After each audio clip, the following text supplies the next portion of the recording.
Oh, hello there. Yes, well, good grief. Mad dogs and Englishmen go out in the midday, out in the midday, out in the midday sun. Yeah, especially if you're Toby Young, because of course there's no such thing as global warming. All that climate change is a hoax. So I really hope that he doesn't burn too much. That would be awful, wouldn't it? Anyway, yesterday, in terms of more desperate news of economic decline, we had a report from the Resolution Foundation, which isn't the world's most left-wing. Oh, it's left of centre. No, it isn't. It's the about as right-centrist as you can get. The Resolution Foundation suggesting that basically for lucky people in the UK, they'll see their wealth or wages stagnate for an entire decade. We're going up to about 2030. That's good, isn't it? Yes. There will be a small percentage increase. Gosh, I wonder where that's going to be. Well, we know exactly where that'll be. And for the rest of us, absolutely nothing. Now, this is with a very, very, very sensible and fiscally conservative government, on top of very, very, very sensible people who definitely knew what they were doing in terms of working with, entrepreneurs and everything else, blah, blah, blah, in the 15 years before that. And that was, of course, with 25 years of very sensible people like Tony Blair and Margaret Thatcher before that. So it's all a little bit surprising, really. It's no wonder that our commentators have been sort of reaching for it must be bad people and lazy people, yes, which is always something that very much intrigues me, this idea that people suddenly decide for no reason to do very, very odd things, like become ill, yeah? I would go out to work, and I'd be better off if I did, but instead I'll just be ill today. I know I've never done this in the past, but for some reason there's a sort of vague malaise over me, probably the wokists. I remember listening to my teachers in school who insisted that I should do this in my 30s, 40s or 50s, or something. Yeah, it's all sounding a bit desperate, isn't it? Because even our sort of regular commentators are kind of waking up to the fact that maybe, just maybe, there is something else going on. Yes, why is it all these people don't see that work paying?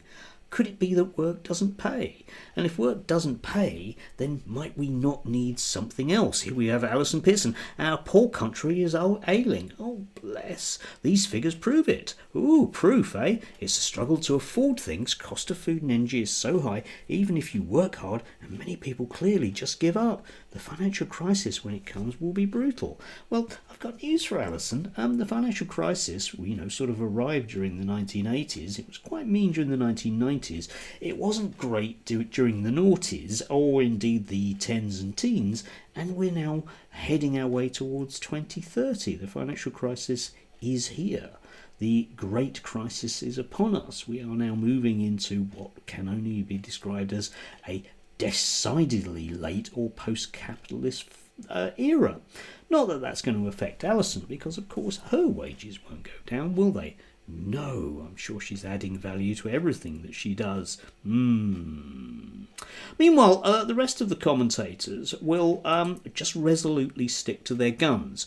Of course they will, and they just simply will delve into blaming and scapegoating those that they can, mainly because it pays. I mean, I do like to point that out here, but basically these people are bigots for money. They wouldn't do it if they couldn't basically find work elsewhere. So your Lawrence Foxes and your Turning Points and the rest of them come out with this guff because it beats working. Yeah, work doesn't pay for them. Yeah, sitting around tweeting things does. I realise in Lawrence Fox's cases it does mean a few days in court, but that's okay. There's always another sucker that will pay for it, eh?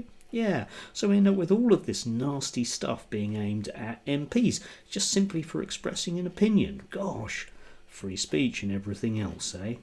Still, never mind the hypocrisy.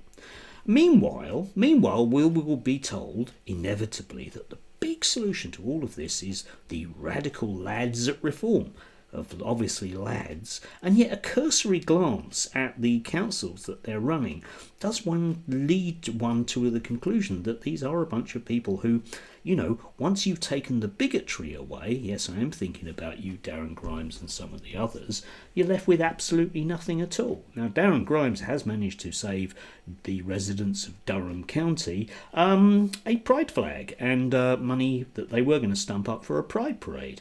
And you can see that over the years that money will amount to anything that isn't really worth anything. Yes. And we have councils now being basically run by a bunch of very spotty teenagers who, oddly, don't know what they're doing. Still, we'll try and pretend that that's not a thing, yeah? Can't have 16-year-olds having a vote, but if they're reform members, they can run a council. After all, they don't like trans people. What more qualifications do you need?